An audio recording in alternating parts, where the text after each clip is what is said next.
Hello everyone, I am Tacit and welcome to the Gems of War, Campaign 19, week 6, day 4. So today, of course, still wrapping up things before we have the full new PvP weekend, or the, not PvP weekend, but the PvP season, new season right around the corner. I will be doing that at 3 AM Eastern Standard Time on Monday, and doing it as immediately as we can.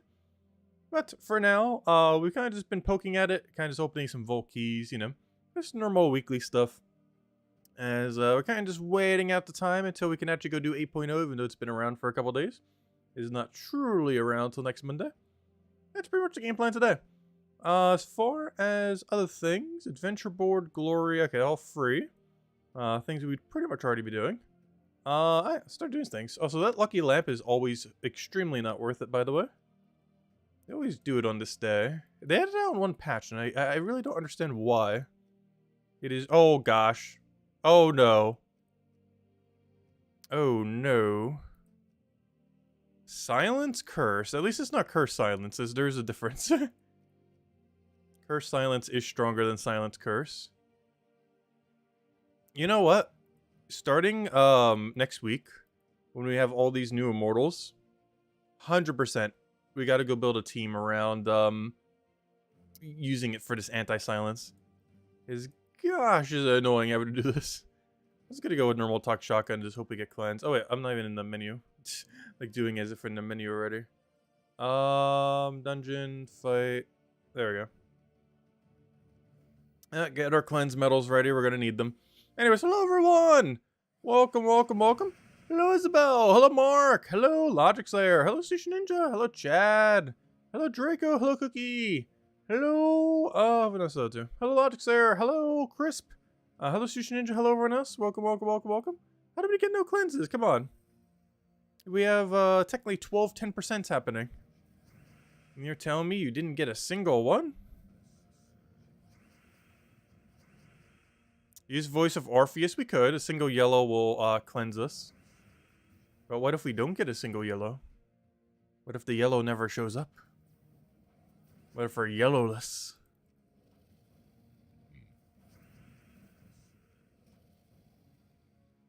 Because Voice of Orpheus has the highest total number of cleanses, as far as like its viability to make sure it does so. Because all of its ability, it has off its trait, has immune to a lot of stuff. I'm really curious if we're ever going to get a power crept Voice of Orpheus, where we have the invulnerable trait on something that basically does exactly what Voice of Orpheus does. Because that's the only thing really, really holding it back, is that it can be curse stunned and then silence. Whereas there is a status effect that can't be done with that. The invulnerable. But currently nothing with invulnerable, I believe, has cleanse. Actually, now that I say that, did any of the new guys include disconnecting? Come back. Come back, OBS. Also, how? We just did an entire stream earlier today. Gosh, wasn't it like 6 hours long? And we did that entire stream and it didn't once disconnect. The second we start Gems of War, it's like, oh, I must disconnect now. I don't know why it hates Gems of War so much. Come back. But no, it's already back. It only went down for like half a second. Enough for it to make a little pop-up and a ding saying that it went out, though.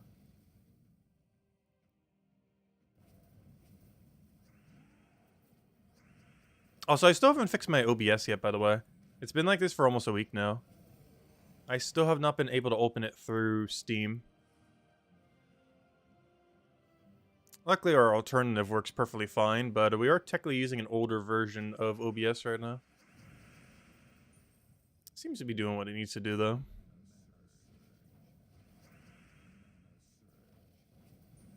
You've upgraded your final class today? Huge! Congrats, Logic's there. Nice. Great to finally have that done. Honestly, out of every milestone in this game, I feel like that one feels the best. I can't think of a single milestone in all of Gems of War that feels better than finally being done with having to constantly shove a hero into every single team using whatever class you don't have maxed. It's just great to have done.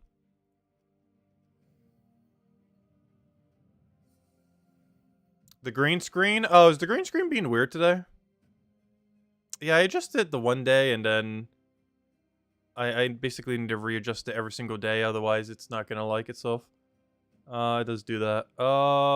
Let me see, where's the video capture device thingy? 1 second, I got this. This one going down should probably fix it.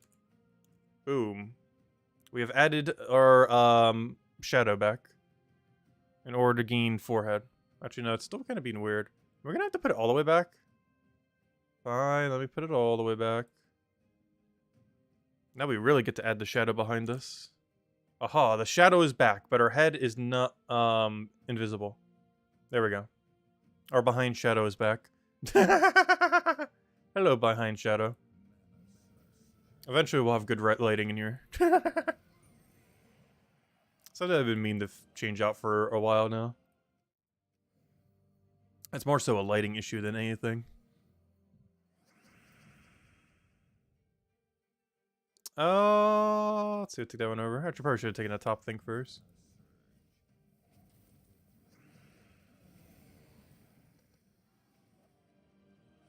Also, doesn't help that this room has like 3 different forms of lighting.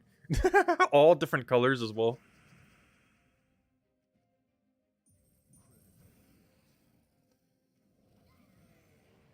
And by that I mean like white light, yellow light, very yellow light. Not like different colored lights. I guess white and yellow is technically different, but you know what I mean. Like a warm color and a white color.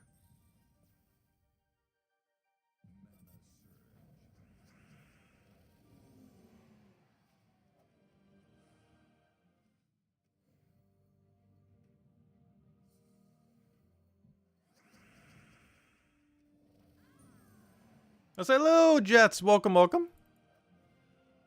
Yeah, earlier today we were doing Arcanist. It was pretty fun. Mostly just streamed it once so we could relive our childhood fun with the game. But yeah, seems to have a nice little community going for it. Apparently, several of the communities came by. Even one of the mods of the game. Which is pretty cool. Who's been running it for a while or helping maintain it. Because even though it came out a couple days ago on Steam, there's still been like an underground community for it for years now. It's just a few days ago was when it, you know, finally got onto Steam.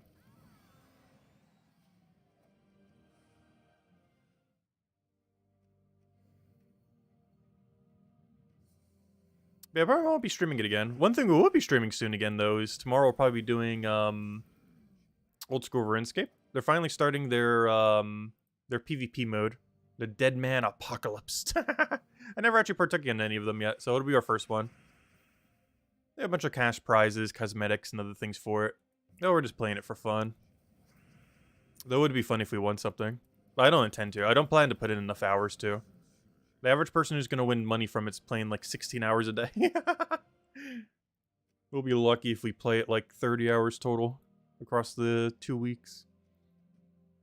Alright, what am I doing? We did that. Oh yeah, we have Clash Trials today. Am I doing that? I guess. I skipped Tuesday event this week, but honestly, Thursday almost feels more worth it. Because 25 gems is just so much more versatile. Even though it's worth less. It's kind of weird, because the loot that you get from a Tuesday event is worth like hundreds of gems. But 25 just physical gems feels better. It's weird. It's definitively worth less, but it feels like it's worth more. This doesn't help that, or it does help that the teams you can use are normally pretty free for this game mode. Because the battles are just so quick. And of course it says we can't use the weapon. I hate that so much. Actually, what am I doing? I can use Ruby, right? The only reason I don't show Ruby for the video is because a lot of people don't have it yet. As it's still paywalled. But we do. Let's use it. Might as well. Otherwise you use Black Mana Gold, Dawnbringer, whatever else you want to put there, but hey, if you have it, might as well use it. Trying to think of the second color. I guess we'll go brown-red. Doesn't really matter that much. Either or gets it done. I'll do a Titan, I guess. I'm still going to keep the other guys because they're still pretty good for the revive. Do we even have to deal with it this week? Oh, we'll find out when we get to the next menu. I'm pretty sure we do. But some weeks we don't have to deal with them. Also, for these early fights, we could actually do 4 Gop Chompers if we really wanted to. I'll stick with this, though. It's fine. Oh, come on. Where's our red, brown, blue? Just a little bit. I'll take that one over. Get full mana. Get our 69 damage. And we're good to go. Oh, so once we get that permanent magic bonus, we'll no longer see as many 69s. Yeah, no, never mind. We don't have the orc team. Why does it feel like a lot of weeks now we haven't been having an orc team? That's pretty nice because it bypasses needing to do the 100% revive thingy. Which is probably the most annoying thing related to Thursday class events. Because most Thursday class teams do not have the room to carry stun. So when he normally just gets to revive. I guess you could if you went like elementals or something. It just seems like a bit of a waste a lot of times. Because you're giving up half mana start, which is the biggest issue. Oh yeah, Arcanist is pretty fun. It was back in the day. So the backstory of that thing. There used to be a website called Fun Orb. This is basically Andrew Gower and his company Jagex at the time, which ended up getting sold. Company's still running, but under completely new ownership 7 times over. However, but yeah, that's the guy who's going to be making Brighter Shores, which is the MMO we'll be playing later this year. But he basically made his own website, comparable probably to something like Steam, kind of. But it was like a one area subscription place where you just subscribe to the website and you just get like a bunch of, you basically get to play the full version of all the games. There's basically a free version and then some perks hidden behind paywall. But of course, this version of Arcanist is completely free to play. Only cosmetics are paywalled at all. But that was pretty much the business model of Fun Orb back in the day. It worked pretty well. It was a lot of fun. A lot of really good games. They had something that was like Fire Emblem on it. It's called like Gillinor Heroes or something, where you command like a whole army, you create a bunch of units, you know, that kind of game. Maybe the Fire Emblem's the right comparison. It's more like, what's that one really popular game that I think everyone compares it to? But I never played it, so I never compare it to it. Gosh, I can't remember its name. I'm trying to remember. It has a bunch of tanks and other things. But, you know, it's one of those, like, unit creation kind of things. Turn-based kind of thing. You start with, like, an army of almost nothing. You end with an army of, like, 1 billion. And one of those kind of games was, like, I think the second most popular. The third most popular was something that was basically a soccer simulator, where you basically had a bunch of units that all had, you know, various stats related to soccer. And you basically made your own, like, mock-up, like, fictional fantasy teams. And they would compete, and you'd do the mini-game thingy with that. I can't remember what that gameplay was like. Though I know half the gameplay for that game was literally just managing your team, because that was kind of like the whole gimmick, which I assume modern sport games kind of are to some degree. I never really understood the appeal of them as much, but that was one version of it where it's like, not that bad. And a bunch of other stuff like that on the website. Yeah, overall, it was pretty good. But Arcanist was always the best one. I still miss games like that. They don't really make games like that anymore. Things like Gunbound, the Worm series. Like, the Worm series is the closest thing we've really had in modern day. But when was the last good Worms game? Not even just like the last Worms game, the last good Worms game. Because I want to say it's been at least 15 years. The last Worms game has at least been over a decade now. But the last good Worm game is way longer than that. How long it's been. What do we need here? Actually curious. Google. It was International Hot Dog Day yesterday. Most recent Worms game. Google will know. Date. That was the first one. What's the most modern? There's no way it's 2007. Maybe just list of all Worms games? List of all Worms. If I could type Worms games. I assume it's in chronological order. Is it not? Google, why have you failed me? Wiki, save me. Google's not saving us. 2000, really? 2016? When was the last good one, though? I know which one was the best. This one was the best. I think that's just definitive. Not even an opinion. I think it's just generally considered the absolute, like, peak of Worms. I don't know. Which one of these was the last good one? I honestly don't know. I haven't played a lot of these. I own, like, a whole collection of them I never bothered getting around to. Maybe we will at some point. But, I know that this is pretty much the best one. Like, pretty much when the series peaked. Everything from here on was, like, just trying to recreate this.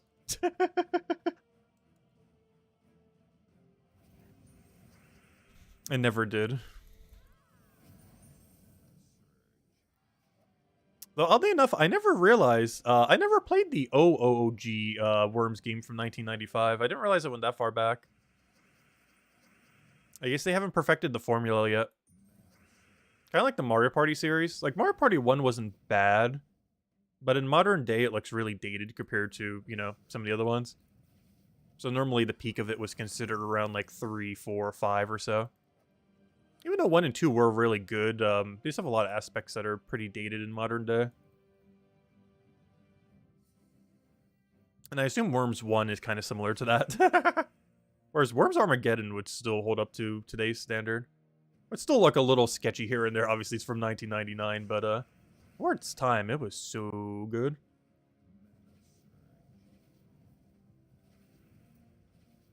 Especially compared to its, like, complete lack of competition.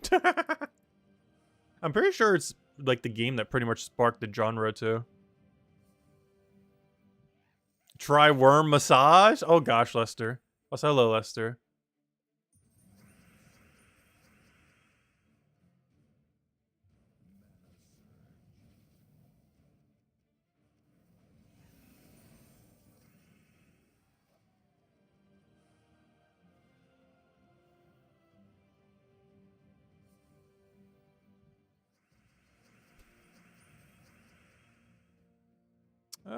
Come on, give us mana.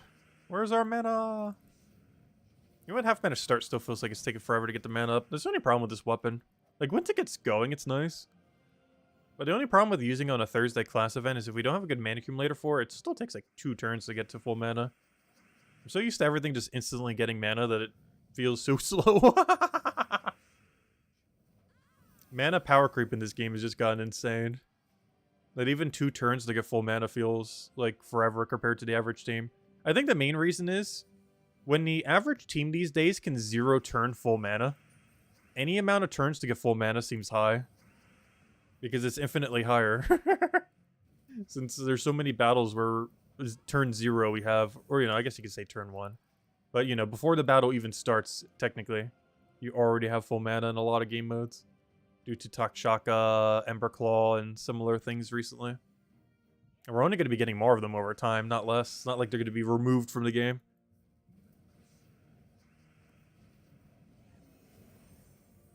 That'd be funny if a game like this ever did do that. I can't think of a single instance that has really happened for the most part. Though maybe it has in some games. Actually, that's not true. I don't keep up with too much with that one game. But I believe, which one is it? Clash of Clans or Clash Royale? What was that one Clash game that was, you have 2 towers, well, technically 3 if you count the king, and you placed a bunch of units down and they just ran towards it and did a bunch of attacking and everything. I believe that game, which was decently popular, very controversially actually removed an entire card from the game. Because it was just beyond trying to balance to just such a degree where they just completely nuked it from the game. It's like the only game I can think of that's like mobile-esque, where a game ever just completely destroyed one of its cards from existence. For balance sake. Or lack thereof.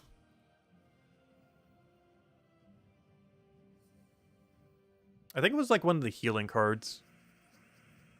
Because there just was no real way to balance around the mechanic.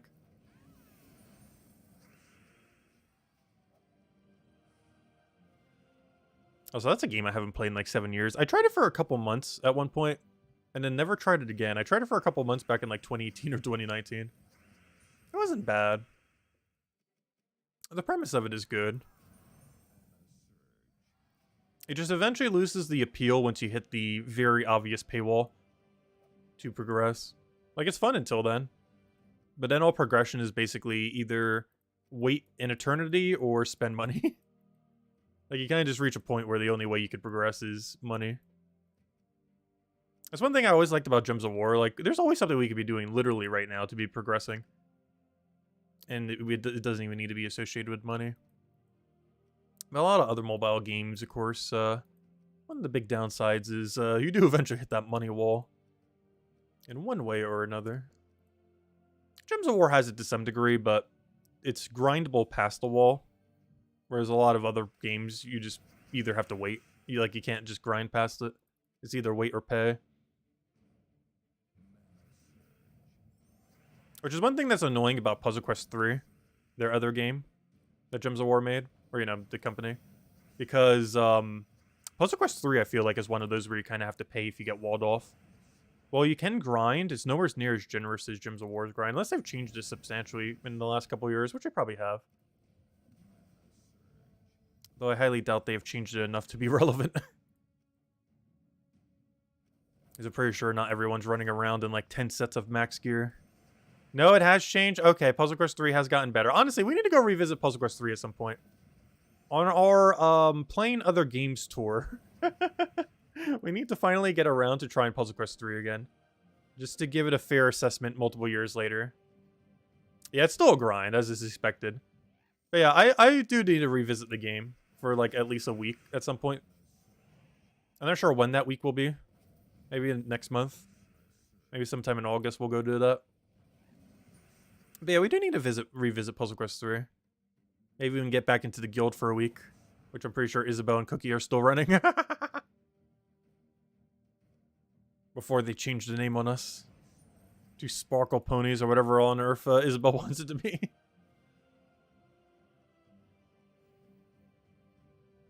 Okay, it's just Isabel who runs it only. Thank you, Isabel. Greatly appreciated. Look at that. Isabel carrying the entire guild. Yeah, we were the #1 guild in the entire game for about half a year to a year. I'm not sure where we are these years. Or, these days.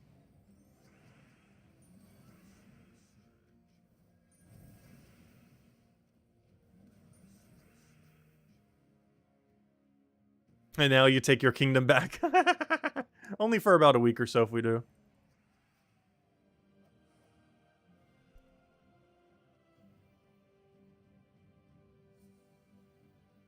Because I highly doubt I'm ever going to get, like, back into Puzzle Quest 3. I do want to try it just to see what the current state of the game is, though, at some point. Just have a current state of game assessment. And no, permanently. Oh, no. It's just so much of a daily system. There's no way they've cut that down to be less than an hour with how much they had before. It's the daily system that really got to me. It's just too much to maintain. It's the same thing that made me stop playing Fall Guys, is saying their daily system just became too absurd. That and combined with many decisions that were just really confusing as to why they did it. I'm still very confused as to the current state of Fall Guys, too. Like, what on earth happened with that game? They made so many weird decisions that just baffle me. I think the biggest one is them stopping seasons. Like, the whole gimmick of the game was like, hey, if you're not going to play constantly, at least come back for every new season. And then it was like, okay, yeah, I'll just come back every new season. And then they stopped doing new seasons, and then no one came back. So what was their game plan?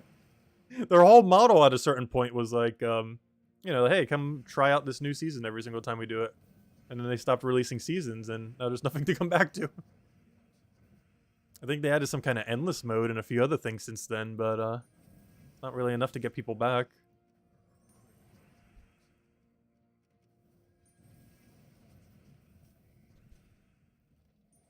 So why is this battle taking forever? What am I doing wrong? What am I doing?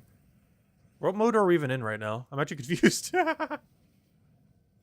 We have a Val Raven, so that lowers it down. Oh, we must be in World Event then. This has to be World Event. Yeah, it is World Event. Okay. Keep looking over at Chad talking. I'm losing track of where we are. You do way more in Gems of War dailies these days? Is it? That means they very thinned it out then. Because I feel like Gems of War dailies are like half an hour. Give or take a little bit, depending on what extra things you go for. The only reason we normally go for over an hour every single night is just to, just progress other things. But if we just did bare minimum, it would definitely take under half an hour. Like, we're pretty much almost done with bare minimum right now, and we're 24 minutes in.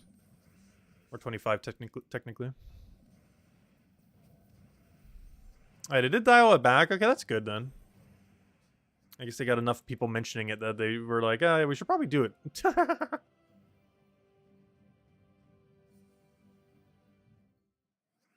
How's the player base number been seeming? Because last I recall, they still weren't even doing like 300 on Steam. I know most people play it on mobile, but still. Same as like Gems of War, you can't really base it off of its Steam number. It's pretty misleading. It's like 90% of the player base pretty much is on mobile, if not more.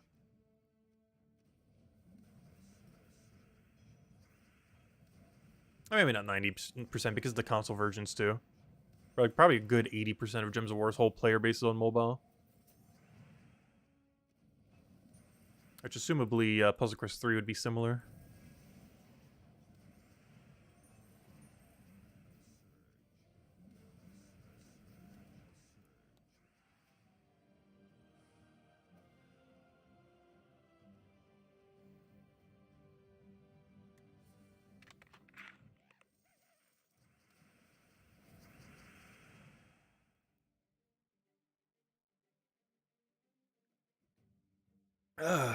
Good old water.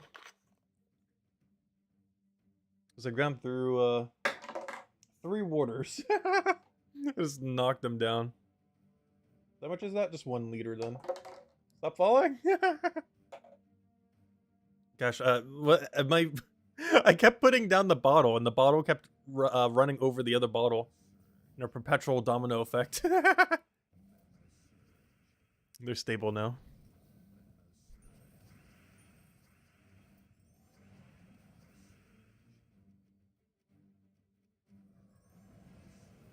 It's weird. I've been feeling very thirsty today, but I have drank very little today.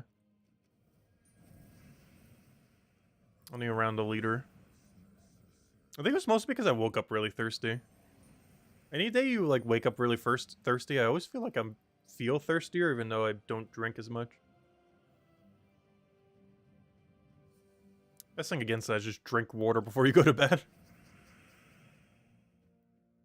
I hate drinking water like right after I brush my teeth though. This feels weird.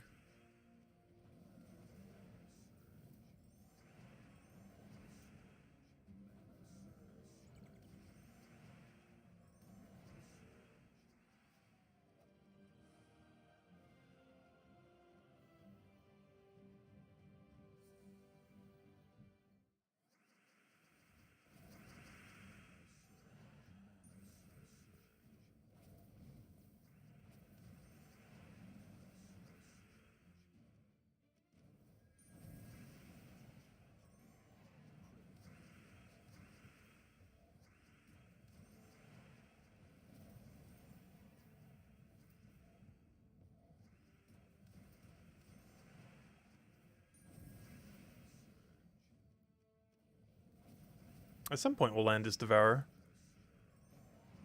At this point we could probably just skull him down. And exactly so. Alright, that's all of our battles. Good to go. I forgot, I can claim these for extra medals. I don't really need them. Unless you want to replace our 20% mana start with some extra skull damage. But then again, I bought tier 3. Don't you get enough to max them out at a certain point here? Let me go grab them. Because there might be another medal upgrade. I almost forgot about that. Because at a certain point, I believe on tier 3 you get enough, don't you? Oh, maybe you don't. Never mind. Oh, I guess it was tier 4. Yeah, you don't have enough for tier 3. Never mind. You need tier 4 to get enough for the second medal. I forgot. Well, we'll leave it there. Anyways, Underspire. Should probably focus on it today. We're 2 sections in. Honestly, I should probably go for another 2 sections because we're, what, Thursday right now? Assuming we have the torches to do so. Which, as long as we don't get too bad of paths, we should be able to. 35 torches for 2 sections. About 17 apiece. As long as we only go down 1 incorrect path, that should get us through both of them. But before we do that, let me go clear out everything else. Alright, nothing to do there. That'll get done automatically when we do PvP. What do we have to do for PvP? Today's Thursday, which means we shouldn't have to do any for gold marks. However, we either have to do Daemon or Dragon's Claw. Well, that's a hard choice. But we shall do the easier one. No, in all fairness, the other one's actually easy too. The Daemon one, we would just be running the Doom Skull creating guy. I would say that this category is even easier though.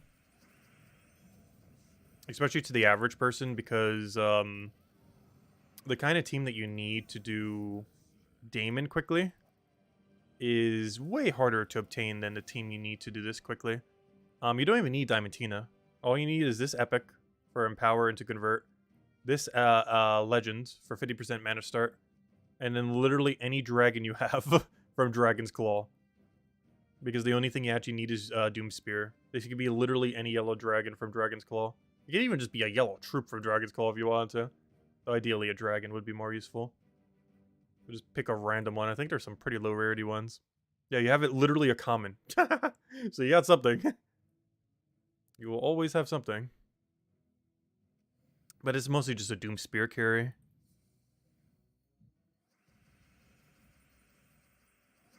The Doom Spear is more part of the integral part of the team than the Diamantina is. It may not seem like as we're using the Diamantina most of the time to try to kill with, but it is the main component. The actual weapon. Diamantina just makes it quicker.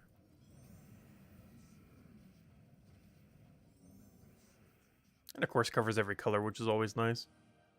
That's one of the benefits that all the 6-color troops end up having. And still is their biggest benefit, especially with the mortals counting as 3 colors instead of 6. Which I'm actually kind of surprised. I'm not sure why, but I thought, like, when I heard the concept of immortals initially, I was like, oh, those will definitely have a, like, 6 mana cost each of them. But, no, they only have 3. Or not, you know, not a 6 mana cost, but, you know, 6 colors. But no, they only use 3 colors. Only 3. Oh, wait, why did I run away? I forgot. We actually have to make sure we win these. Oh, no. Alright, well, we gotta be careful. Ooh, that's kind of annoying. I can't even go Orpheus either. Alright, that's kind of concerning. Because we could actually lose these. Maybe we should have won Damon. I forgot. I was running away from that as if it's a PvP fight. But we actually need to make sure we don't lose a single one of these remaining ones. But we gotta be really careful what team we fight against then. Just to not fight the infinite loop one, just to make sure nothing sketchy happens. Doesn't help that this weapon is so inconsistent. Sometimes it just does not want to function.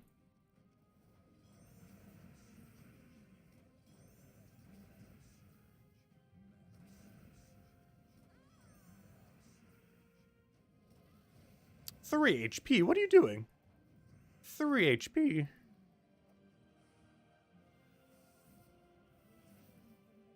Alright, this one looks pretty free.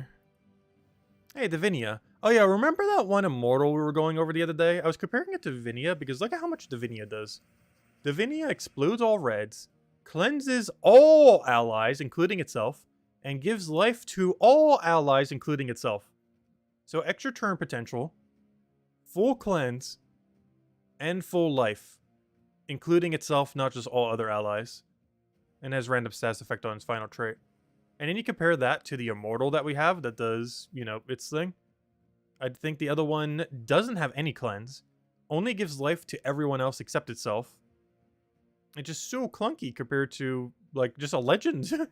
There's like a basic legend that barely ever gets used. Yet that legend is so much stronger than it. It just doesn't make any sense.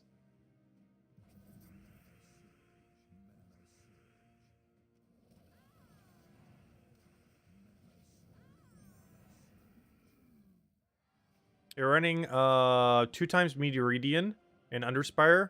Ooh, nice. Yeah, I didn't actually build around Meteoridian for the video. But we will probably incorporate him some. Unfortunately, I do only have 1. But yeah, we probably will incorporate him at some point. Because I did very specifically not build around them. What did we build? I think Amarak Upscale is what we built around. But of course, that only works like exceptionally well all the way at the later end. But the middle end, I guess, is finally time to go test the AoE guy. I know earlier on we were just like Lava Dragon Quick Kill. We've kind of just been cycling around. Oh no, Ossifer, it's the good one. Look at him in all of his glory. Of course, this one doesn't do what the other one does. Actually, what's kind of funny is Guardian of Bones is actually weaker than Ossifer. I just noticed that now.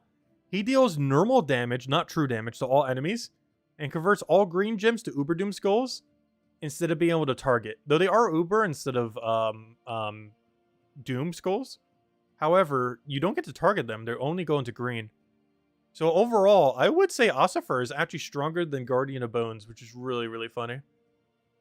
I think it might be the only one that's actually stronger than its non-player owned version. That's really funny. I didn't even notice that till just now. But yeah, Ossifer is actually stronger than its counterpart. That's really funny. Obviously, it doesn't have the 75% double reduction, but honestly, Curse Stun kind of makes up for it.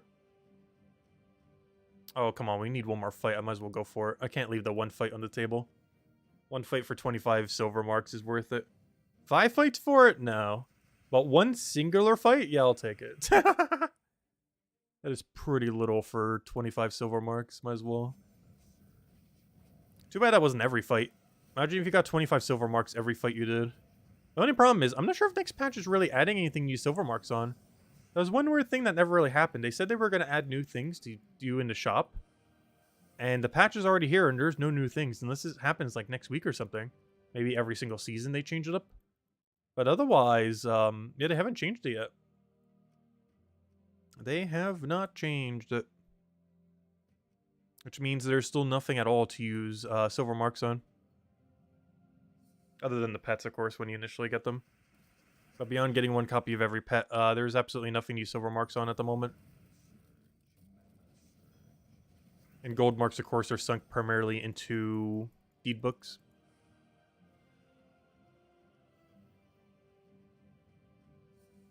True, if you leave it like that, that means you can get the gold mark done in one battle. That is true. I actually have done that on accident before. I've never deliberately tried to do that. But yeah, it has accidentally happened like 2 or 3 times by now. But yeah, that is definitely a strategy. Because it doesn't actually check to see if you did them on silver or gold. It simply just checks what number the kingdom is already up to. And just takes that number, and that's what number you have to do. So if you have 4 out of 5, you only have to do 1.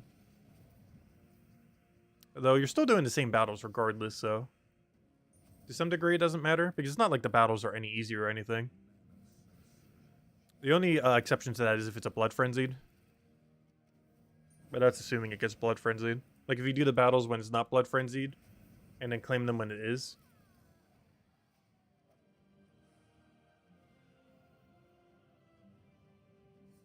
Which I guess that's a strategy you could always be implementing. Which I personally haven't been. If every single day before you log off, or before reset, you get all of your, so all of 2 of them. If you get both of your 2 locations in PvP to 4 out of 5 when they're not blood frenzied, assuming they're currently not blood frenzied, that means it's the following day. If either of them do become blood frenzied, you can only do 1 battle and get it done. So you would only have to do 1 blood frenzy battle to get the loot from 5 blood frenzy battles, essentially. At least from a silver or gold mark perspective. So I guess that's the main strategy that you would use. Get them to 4 battles when it's not blood frenzy. And then wait until they are, and then claim them for either silver or gold marks. Alright, I need a double buff, don't I? No, I only got 1 Valhawk, so I can actually just go central. How are we doing on ladder, by the way?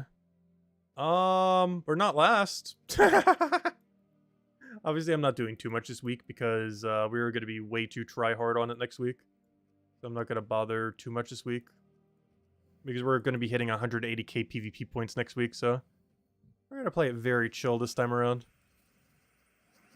Yes, next week we are going to be trying for 180k within the first week. Ideally within the first few days. Though we'll try to spread it across a week just so we're not trying to overkill it too early. But we'll be using almost all of our VP token thingies. Talismans, if not all of them. I'll be cashing in all of the little...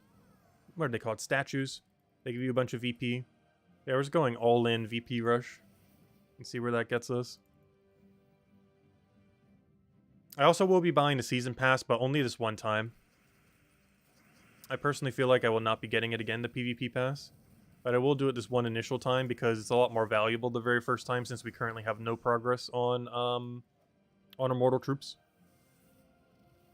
Similar to why the only time we ever actually ran the Ring of Wonder was on a brand new account when we did the Switch version. Because like this account right now, with how progressed it is, gains almost no benefit from a Ring of Wonder.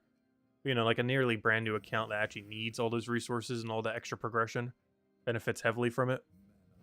And similar is going to be happening with PvP in that, you know, because we have no immortals, getting immortals quicker is more beneficial compared to getting them slower. But if we already have a ton of immortals, being slightly quicker on getting them means nothing. Yeah, Silver Mark sync is definitely needed. There's they've been mentioning for a couple patches now, like, that they were going to do it, but we still haven't gotten one. I'm not sure what happened with it. It was supposed to be like 2 patches ago, then a patch ago, and then technically this patch. And not in a single one of those 3 has there been anything more to use silver marks on. It's unfortunate because they've basically been a dead currency since they've come out. There's nothing to use them on. Like, what are you going to do? Put them into the orb? Use them on some, like, useless talismans? There's, like, nothing to put them in. There's nothing tangible. At least gold marks fixes that issue. There's a wide variety of cool things you could use gold marks on. So the most noteworthy one is deed books or shiny keys. Deed books, I would say, are overall better, but you can opt for 5 shiny keys instead, or whatever it comes out to. I think it was 5 shiny keys. But I would definitely say 1 deed book is far more valuable than 5 shiny keys. Not that 5 shiny keys are not worth that much, but you know, comparatively, a deed book is just worth so much more.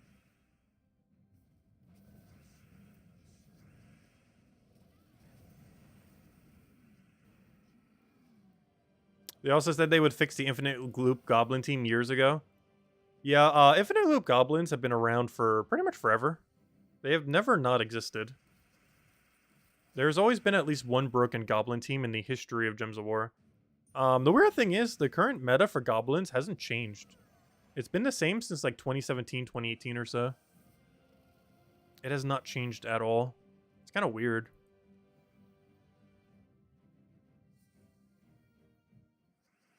Like, you can literally copy paste the team from 2018 from our best teams of 2018 video that we definitely posted, and and it would still be the exact same meta today.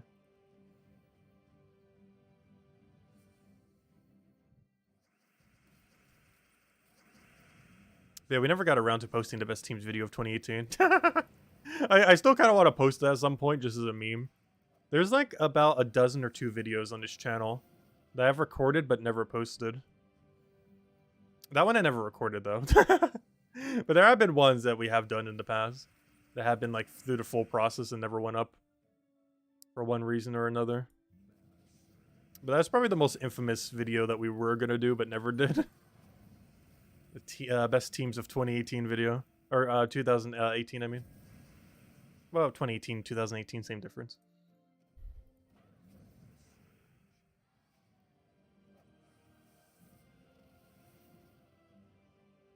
How are we doing on Valhawks? That's not Valhawk. Oh, we're done. Oh, no wonder why I can't find any. That would explain it. If we don't have any Valhawks, how are we gonna get or how are we, if we already have them all, how are we gonna get more? Okay, cool. That's pretty much everything then. Perfect. Let's go do some Underspire. Let's go say hi to the Underspire. What team are we currently using? Alright, what team are we about to go use? Let me double check. Rarity. What do we have?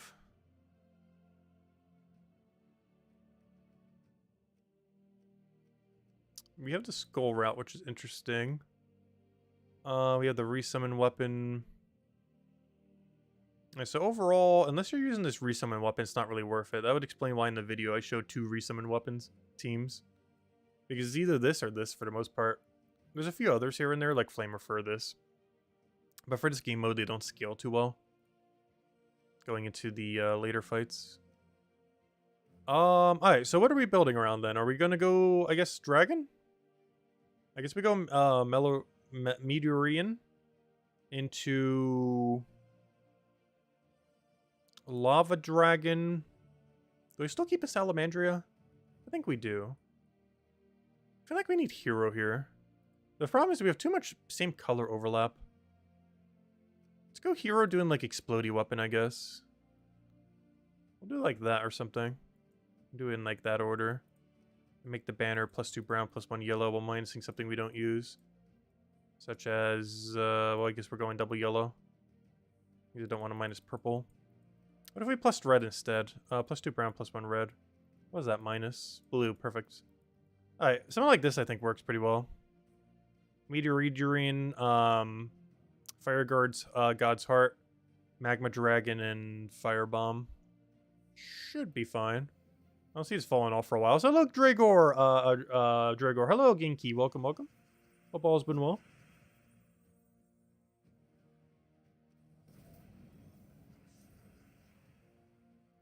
Right, what do we need here? Red, blue, colors of the rainbow. How much damage is that? Oh, that's really solid. That's still very comfortably one-shot range. And worst comes to worst, we could just feed into the Magma Dragon if we need a second one. Or use our Explodey weapon to get it up again. And of course, Explodey weapon also gives us a new last slot troop. Which could be good, could be bad. Could be anything. Oh, it could be any Broken Spire troop. Oh yeah, that reminds me. We actually summoned one of the Immortals the other day. I think we did it the day of, because someone mentioned it. But on the night of the stream, we actually summoned Ossifer, just to give him a early test run. And he's as strong as we imagine he would be. Which is to be expected. But even with no team synergy at all, literally just him on the team, he was still viable. 1,000 event keys? Wait, what do you get 1,000 event keys from? Wait. I'm reading chat out of order. Oh, did he get in 1,000 event keys? Nice. The Salamandria? Yeah, Salamandria is pretty nice. Creates 2 burning gems every time it takes an extra turn. I haven't been using it too often, but I feel like there's a lot of restricted game modes where she comes into play. Like, you're very rarely going to necessarily build a team around her, but there's a lot of temporary game modes like this where she makes a appearance. Which is where most of her value comes from. But she has a good offset true damage. The only problem with her as a true damager is you can only really use it in red true damage teams. But there's enough good red true damagers that that's not too big a deal. Of course, Tesla, Tina, stuff like that. All the T's. It has great T synergy.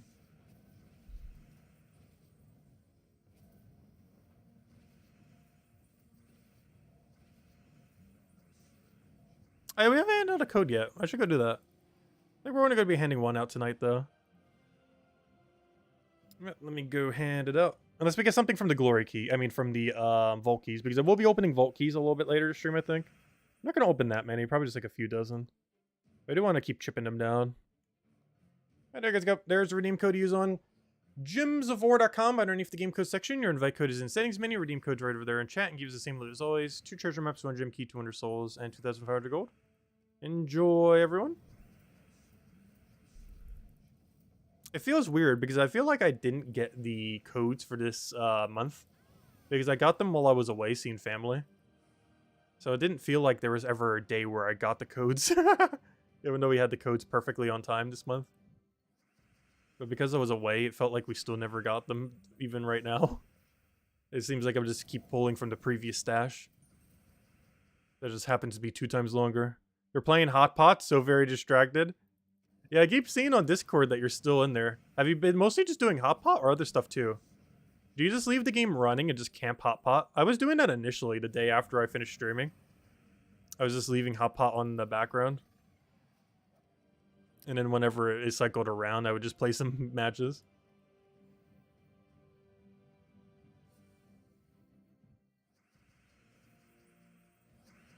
Oh, I should have taken the green and cascaded the yellow down. Mostly decorating hunting lately? Nice.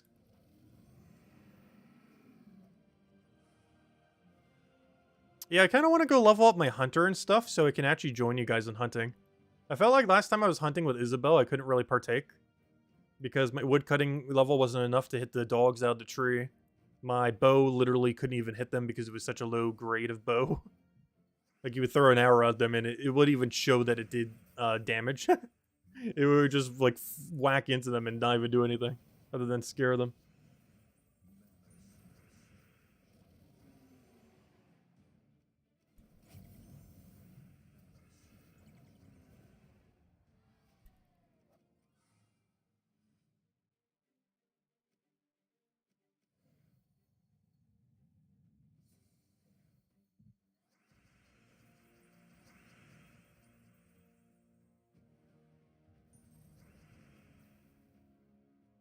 Better bows give you better distance as well. But the problem with what we were doing is my bow tier was so low that it didn't register any damage. Not even like low damage, like 1 or 5 or 10 or something, or however it calculates it out. It was quite literally doing nothing per attack that it did. It was just too low of a grade of damage or bow or ammo or whatever it is. Yes, as Tyrion mentioned, definitely feel free to leave a like on the stream. Helps a lot and is greatly appreciated. We have Bounty Hunter to go mess around with tomorrow. I won't be covering a separate video for it, because during the day we'll be streaming a different game. Plus, we never cover a separate video for it anyways. But we will be doing it on stream tomorrow night, probably the entirety of Bounty Hunter. Yeah, we have Bounty Hunter tomorrow.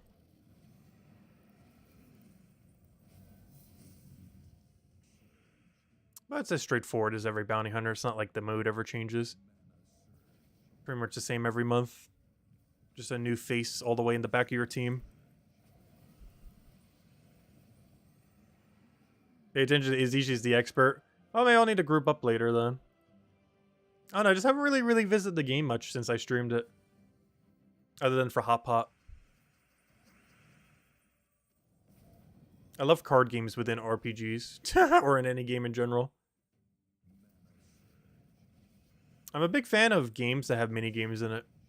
Especially, like, my favorite type of game is probably why I like old school RuneScape so much. Because my favorite type of game is basically one where there's a ton of various minigames and such that all give you progress towards a bigger goal. Is one reason why a game like Sonic Adventure 2, I still feel like is one of the better games of Sonic, as well as just one of the better games ever. Because it had such an insanely good gameplay loop, where every minigame, every action, every stage, everything you did was very centered around one thing. Not a storyline or anything, though it did have that, but around the Chow Garden. Which was basically their equivalent of Pokemon in a sense, with breeding and stats and everything else like that. But more games need to be like that. Where absolutely, it just is like a game with just a billion different minigames, but it's all centered around one big progression that you're trying to do. But that one big progression has to be something you actually want to do. It's been different for quite a few different games, but I feel like that's a model that works really, really good. Gems of War does it to some degree. That's kind of like what the whole kingdom upgrading system is. I like the way Gems of War does it, but it's definitely not the best system for it overall. But it definitely works really well for what it's trying to do. The problem is Gems of War doesn't have enough minigames. Like, the minigames tab might make it seem like it has a lot of minigames, but their minigames pretty much in name only. I feel like a lot of things that are considered a minigame in this game. Like, Treasure Hunt was pretty much the last minigame added to Gems of War, I would say. Like, that's what a minigame actually is. Like, things like Arena, or, I guess Arena somewhat is. But things like, let's say Underspire, Underworld, you know, stuff like that. Those aren't really minigames. They're more so game modes, which are completely different things.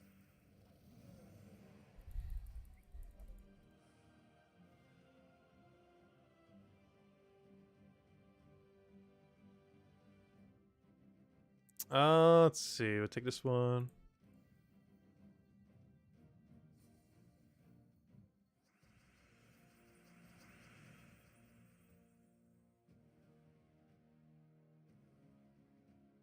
Sonic Adventure 2 had the Big the Cat fishing minigame. Did it? I don't think it does.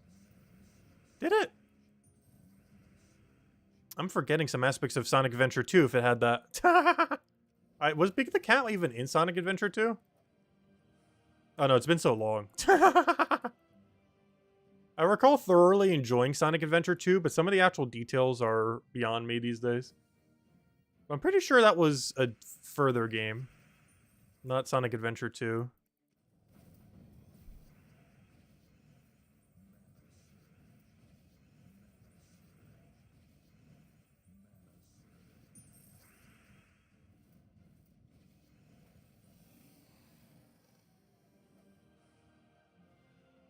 Why is my merchant next to my merchant? We're getting double merched.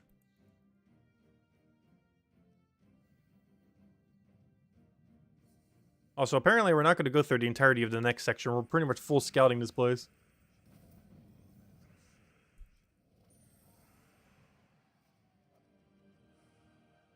But yeah, that's a game on the long list of games we eventually need to go stream. Sonic Adventure 2. I was originally going to play the GameCube version, but I might just play the Steam version. And just hope controller support for it's not that bad.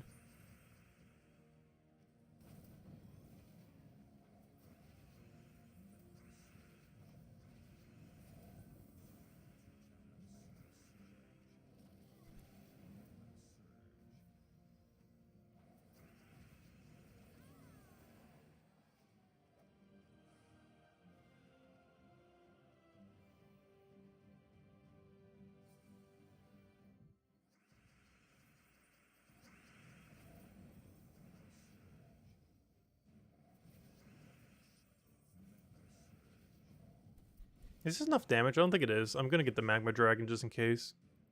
Because it's quicker to get him up now than having to get him up after the fact. Perfect. That's why you do it. Anything good? We got nothing. I shouldn't say nothing. There's some loot that are truly nothing. Do you know if loyalty days are getting reset? No. You can actually switch alliances starting next week. Don't try doing it now, but starting next week, you switch alliances with no penalty for a week. Starting on next Monday. I'll probably wait at least an hour just to make sure that it is in the case. But, yeah, starting on Monday reset time, I'd still give it at least a couple hours, if not a couple days. You will be able to switch alliances for 1 week starting then. And it will not give you any penalty, as in you'll still keep the full amount and everything. You just have to make sure it's actually working correctly, because you know them. There's a good chance it will not be working correctly. But assuming it is working correctly, for that 1 week period, you'll be able to switch alliances while still maintaining your full loyalty amount. So it'll still maintain the number of days, as well as your loyalty. Well, I guess that's the only thing is the loyalty days, but you know what I mean. Yeah, all your loyalty would be maintained.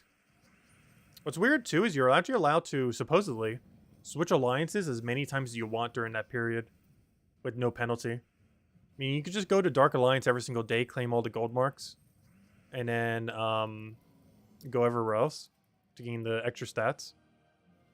Though, actually, I say that. I think there's like a grace period of like a day for you to not be able to get the gold marks, so maybe it won't let you. But it will still let you switch freely. I was originally going to stay in Dark Alliance for, like, several days, but if we're going to be doing a huge PvP grind, we're going to want to switch out our Dark Alliance as quickly as possible, so we can gain those extra stats. Also, where on earth are the boss room? I'm about to full scout this place. I'm running out of places to even check. Just show us the boss room. This is supposed to be like a 2-section attempt. We're barely even going to get through one. Might even need to buy more torches by the end of the week. Actually, we're really behind right now, aren't we? I just realized. We're only in section 3. Well, then again, it is Thursday. But still. I might have to start buying some tier 3s. It seems like we're going to be a little short this week. Are we just like full scouting every section or something? How are we this far short? I feel like I always think this is happening. Like, it feels like we're, like, really short on it, and then I realized by, like, the final day, it's like, oh, yeah, we actually weren't that short on it. Yeah, we're only halfway through. Alright, finding the boss right there does help a little, though. Yeah, that's not ideal. But hopefully I'll find them quick in the next sections. Anyways, let's take this out normally.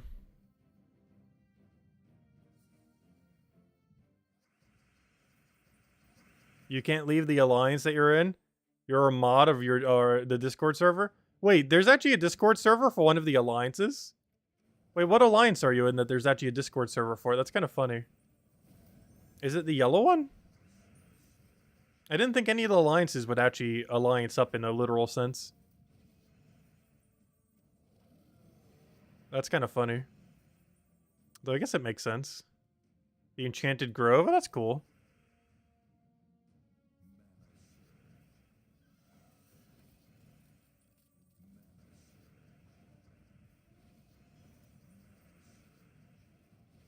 I never really thought anyone would actually use it in a normal sense, but that does make sense. I'm pretty sure they almost intended it in a sense, but almost no one actually did it.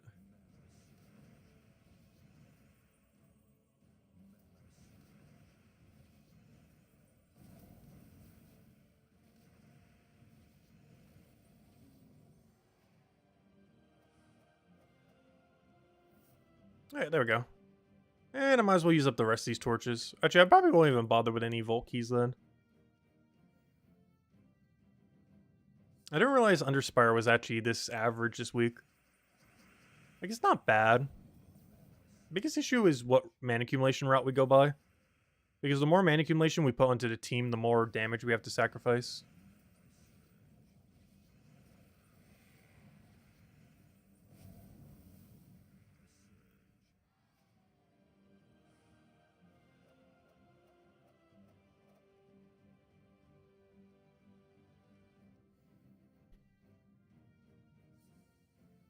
The Dark Order just has so much drip.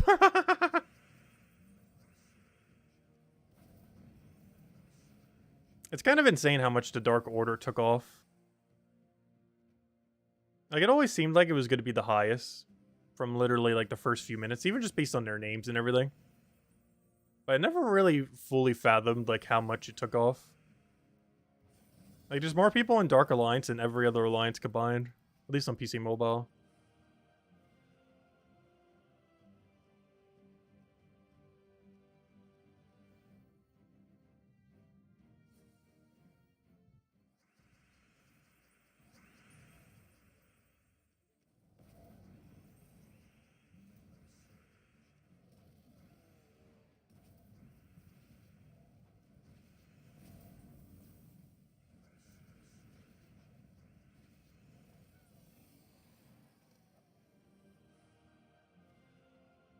We're on the correct path, right? We should be.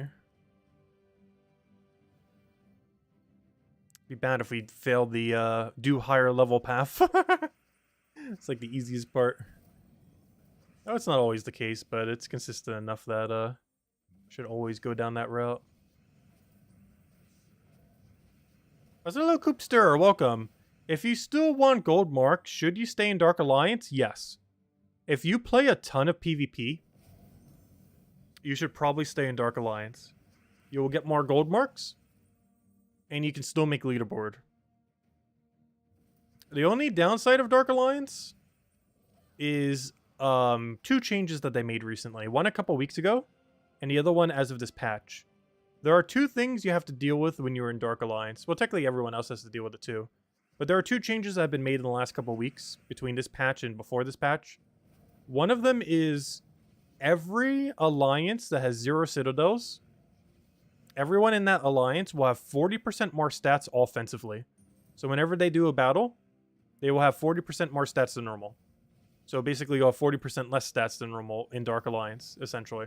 The other thing they changed, which affects all alliances, not just Dark Alliance, is every single alliance that has 0 citadels now have 20% more stats defensively.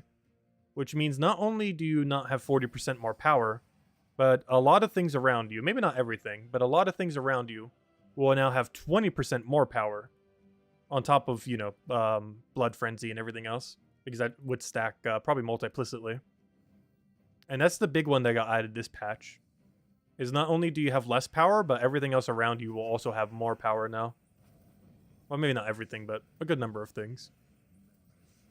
Is I think it tries to deprioritize battles from your own alliance. And if it does, that means you're going to be getting almost entirely 20% higher statted battles. While not having the 40% extra stat bonus.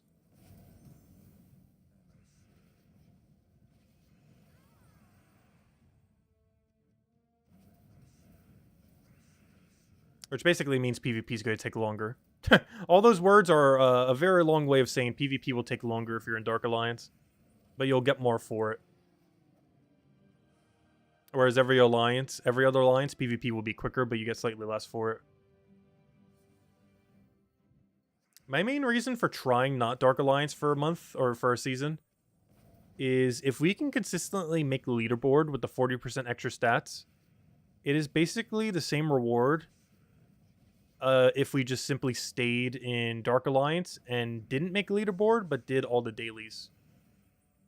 So if we basically get to skip that one daily, but still do enough PvP to make a leaderboard with the extra 40% stats and how much extra speed we have from that, we would still effectively be getting the gold marks. We'll also be getting progress for our PvP thing and everything like that. I don't know, it really comes down to preference.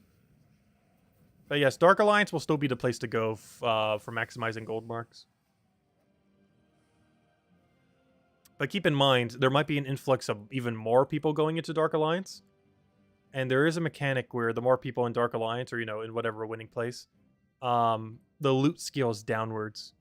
Honestly, I haven't been seeing that as big of a deal. They might have rescaled it or something, because the scaling doesn't seem as punishing these days. But you do get less loot the more people that are in the Alliance. Which is one of their ways to try to counter it. And there's probably going to be a lot of people heading to Dark Alliance that were originally not in Dark Alliance. Whereas there's not going to be as many people leaving. Like, we will be. But, we'll be coming back after, though. But, I feel like the average person won't be leaving Dark Alliance. Like, more is going to be coming in than going out. Which means the per week loot from Dark Alliance would be lower. How much lower? We don't know. We'll find out next season. But it will probably be lower.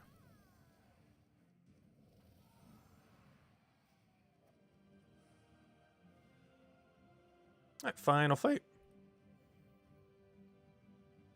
This will probably be the final fight to stream as well. I feel like I need a nap right now. I'm actually really tired today. It's been so gloomy lately, too. Not necessarily in the sense of like a rain, but it's been really cloudy.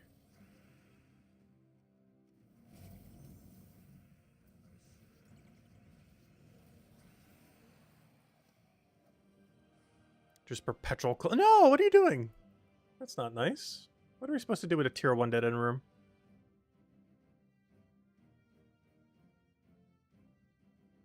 But yeah, it basically comes down to, do you want your PvP to be quicker? Or do you want gold marks? Dark Alliance is gold marks. Everywhere else is quicker. But it's actually more beneficial to be going for a leaderboard next season because of the PvP ladder. Or not the ladder, the PvP pass. Because you're going to have to do 180k. One thing that would be really ideal, though unfortunately we can't do it, would be to go to, for the first few weeks, keep in mind you can't actually do this, but the most ideal thing, if it actually was possible to, would be to go to not Dark Alliance for a few weeks, then go back to Dark Alliance after those few weeks, because you would just go power grind to all the 180k you need and everything, and then you would go back to Dark Alliance, which actually, now that I think about it, I think we're going to do that. Wait. We're already doing that anyways. Wait. We can actually do that. Hold up. We can do that next week, but only next week we can do it. So if I get 180k PvP rating before the end of next week, we can switch back to Dark Alliance at no penalty. Because that only applies next week from Monday to Monday. Or, you know, from Monday reset to Monday reset. So we will have a 1 week period to hit our 180k and then switch back. So I think this is what we're going to start saving all those medals for. Oh, we have a perfect plan. We're already going to do that anyways. But yeah, actually we are staying in Dark Alliance. But for 1 week, I'll be going to not Dark Alliance. That works perfectly. That means we'll only miss out on 1 week of gold marks, but we'll have the extra stats to go boost on the week that it matters. Where we're doing the power grind. That is a perfect strategy, which we were technically already doing, but I didn't even think about it that way until just now. Yeah, there's no reason to stay in the other place the whole season. Just finish the grind in like 6 days, then bail back to Dark Alliance.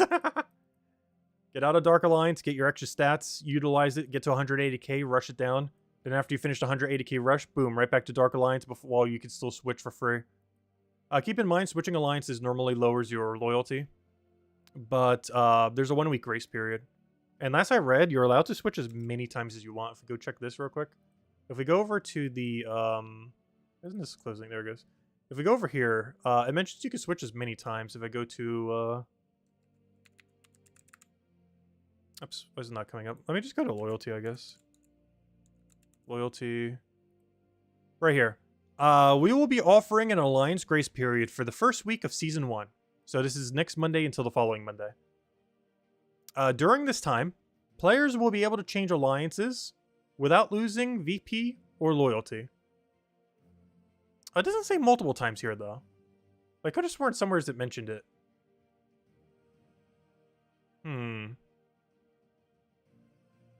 Oh no, do we know if it will? I might need to double check that. Because now that I'm reading it again, it doesn't say multiple times. It just says change alliances. Yeah, it kind of does sound like a one-time. We will be offering an alliance grace period for the first week of Season 1. During this time, players will be able to change alliances without losing any... Oh no, have they confirmed this anywheres?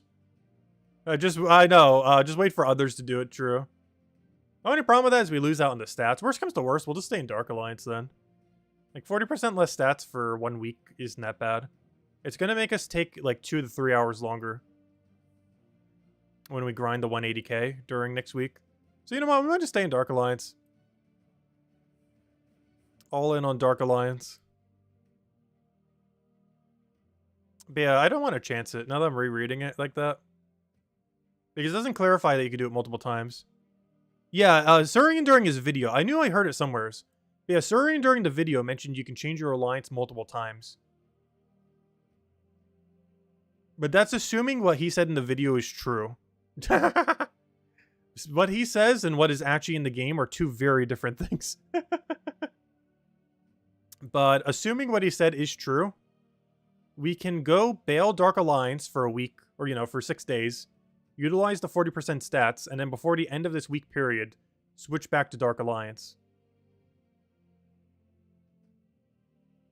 2 lines down, you can change more than once. You can change alliance more than once in this period. Oh, thank you. Okay. That's also assuming this is correct, though, too. But, yeah, that would be 2 mentions of it then. Alright, perfect. I knew I heard it somewheres. And seen it somewheres, but yeah, that's weird. You can change alliance more than once. So that's literally the strategy then. As soon as next Monday hits, we bail Dark Alliance. We go literally anywhere else that will have 40% extra stats. We then utilize those 40% extra stats to get 180k PvP by rushing it down, which will save us about 2 to 3 hours. And then before the end of the week, we go back to Dark Alliance. And it's like we never left because we still maintain our entire VP amount. Perfect. We got our strategy. Well, that's what we're going to do then. And hopefully it's not glitched. Because that'd be annoying losing that. Because that's a lot of gold marks per day. Especially over the course of an entire season. Because eventually we're going to be getting what seems to be like 5 gold marks a day.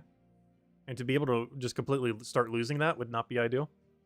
But anyways, guys. But the loyalty system, honestly, is kind of dumb. The way they have it set up. It's just a really weird system. I don't really understand it. Like, it's like needless. It's a completely needless system. It's just weird. But anyways, we'll be ending here for now then. Well, we'll be back tomorrow night, same time as always, 8 p.m. Eastern Standard Time, 1 hour prior to now tomorrow. Tomorrow's game plan is pretty much just Bounty Hunter. We won't have a video on it because we normally don't cover a video specifically for Bounty Hunter. But, you know, it's the same strategy as always. It's not like it changes. It's just a different face in last slot as per usual. But otherwise, the rest of the team is exactly identical to whatever you normally run.